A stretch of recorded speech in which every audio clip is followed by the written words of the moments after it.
টাকা কি গাছের গোড়া নাকি গাঙ্গের জলে ভাইসা আইছে? এই খান কি মাগরিছি, একটা টাকা কামাই করতে গিয়া আমার গোয়া দিয়া দমায়ে আর যায়, আর তুই 5 টাকা দিয়ে ঠোঁট পালিশ কিনছস কারে ভুলাইতে?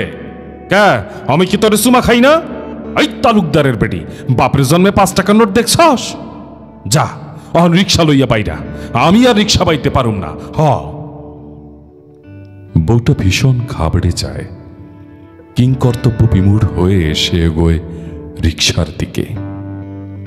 জামু, তাই আমারে রিক্সা চালানি শিখাইয়া দাও। রিক্সাওয়ালা বউয়ের দিকে আচমকা তাকায়, তার চোখ আটকে যায় বউয়ের পালিশ করা ঠোঁটে। বুকের মধ্যে হঠাৎ করে ঝলক দিয়ে ওঠে রক্ত। একটু আগেই যাকে তালাক দেবে ভেবেছিল, আয় তরে রিক্সা চালানি শিখাই। এই বলে সে তার বউটাকে চুলের মুঠো ধরে হ্যাঁচড়াতে হ্যাঁচড়াতে টেনে নিয়ে যায় আপন গুহার দিকে। ঘণ্টাখানেক ধরে বউকে সে রিক্সা চালানি শেখায়।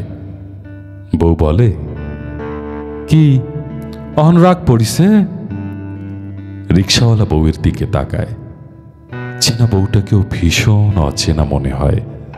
ভাবে, আহা, 5 টাকার লিপস্টিকেই অত।